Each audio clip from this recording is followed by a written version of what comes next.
I'm about to turn on my Android head unit. Before I do, I just want to mention that you're going to see the application that this wireless dongle uses launch automatically. And that's a modification that I did by specifying in my Android head unit that the app that this dongle works with is the navigation app. I think a lot of Android head units probably have the same feature where you can specify which app is the navigation app and also specify that you want the navigation app to start at startup. I just do that because I find it to be very convenient to not have to tap anything to get the CarPlay stuff going. It's really all I use because I use that for navigation and my entertainment and etc. So just turn this on, you're going to see my Android logo come up, and then the app is going to start. And I'm going to stop the video here because I can't video and connect at the same time. It's just asking too much to do all this stuff at once. All right. Oh, it's automatically doing it. You can see the Bluetooth found the AutoKit 8267. It's connected for now. It's going to disconnect from Bluetooth because now it has gone and connected to the Wi-Fi AutoKit. And that's the way this stuff works. You only need to connect to the Bluetooth the one time.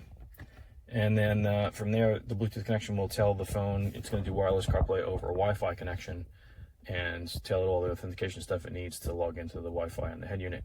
And then from there, you got the wireless stuff going. So if you switch back to your car dashboard and you think, oh, I'm not connected, it's because you're looking at your Bluetooth connection and seeing, no, that's not connected. But if you go to your Wi-Fi settings, you'll see you're still connected on Wi-Fi to that there. And you can just bounce right back by going. One of two things: you can either launch the AutoKit app again because that's already running, or if you're, let's say you're just at the home of an Android system, you could tap the app switcher and then you'll see the app is running. Right now there's no other apps running, but I can do that and flip back to that. So that's how the wireless CarPlay dongle works. This is the guy down here. CarLink kit is what it says on it. It's kind of generic. Mine was just wasn't advertised as that brand, but that's what I got. I understand there's some counterfeits out there, but this one's working and it hasn't shut off yet because I used a 2019 version of the APK, which doesn't have the little sneaky stuff in there that disables the counterfeit ones. So you might want to download an older version and not the one that's on the link given on those real cheap wireless CarPlay dongles, because those might eventually get shut off if they're not the genuine article. And from what I've seen online, it doesn't look like these are. Anyway, hope you enjoyed the review. This thing rocks. It works really well. It's been solid. You can see how quickly it connected to the phone, and it's, it stays connected while I'm driving.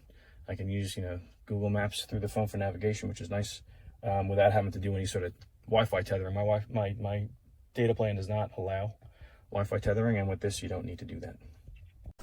The wireless CarPlay dongle in action.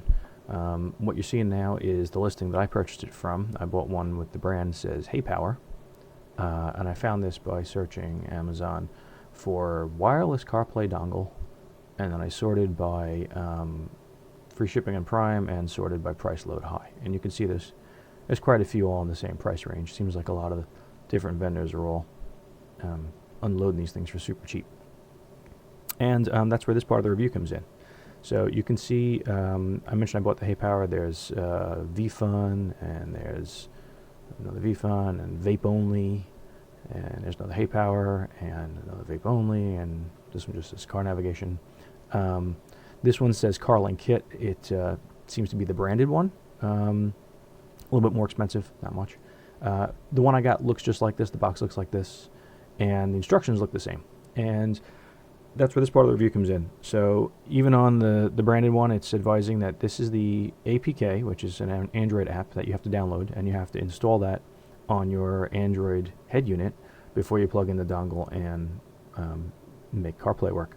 And that AutoKit APK from this address is even on the manufacturer's website. If I go to their CarLink Kit home menu and I search for it and I find the dongle and I look at the product information, that tells you to download from the exact same location here too. And that's the bit that I want to address here. I'm going to download that right now. I'm going to copy the URL. You could actually just do this go to HTTP and it'll start to download the file automatically. You can see down here in my window, it just downloaded that fast. It's only a 7 meg file, Sometimes it takes a really long time because it's all the way around the world, the server, and things get congested. But anyway, so there's that file. I'm going to go to my downloads folder, and you can see it right there, AutoKit APK. And what I'm going to do is I'm going to upload that to Google Drive. And I'll tell you why I'm going to upload it to Google Drive. It's because that's how I actually downloaded this file when I was getting ready to install it. I used my iPhone to download it, and you can't copy a file directly from an iPhone to a thumb drive, so I used Google Drive as my go-between, and I'm glad I did. If I drop this onto Google Drive and I upload it, it will upload, and there it is. AutoKit APK is on Google Drive. Now I'm just going to download the same file again from Google Drive back to my PC, and when I do that, Google Drive does a virus scan. Scanning for viruses. And oh, look at that. AutoKit APK is infected with a virus. Why? Why is the newest file from this manufacturer infected with a virus? Well, I did a little research, and that led me to this statement from CarPlay. Statement of counterfeiting. So apparently there's some counterfeit dongles out there, and they would like to do away with them because they're not making money on those counterfeits. So their newest version of AutoKit, dated the year 2020, includes a little bit of code in it that's going to phone home and let them know the serial number and some other specs about that dongle.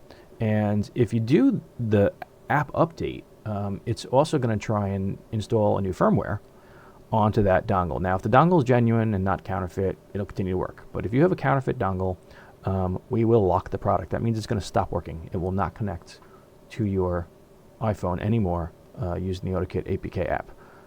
Likewise, if you were to manually download the AutoPlay firmware and follow the instructions to use a USB, same thing, will lock the box. So I'm not saying that the units sold for super cheap on Amazon are counterfeits, but I didn't want to take any chance because there's certainly CarPlay wireless CarPlay dongles out there for well over $100, and it just seemed to me these prices too good to be true. So if you search, as I did, you will find that there are 2019 variants of the AutoKit APK out there. I found that on a Reddit subforum, and there was a link to another website. I'm not going to share that here, but do your own research. You might want to download the older AutoKit APK and never do any updates to avoid your nice wireless CarPlay dongle from getting locked and basically bricked. It won't work anymore. So I hope this information is helpful and useful to you, and just be aware of that bit about it being a virus. Google calls it a virus because it's doing that phone home stuff and forcing some updates and things, and they're not supposed to do that. But it won't actually it won't break anything except for a counterfeit dongle. Enjoy.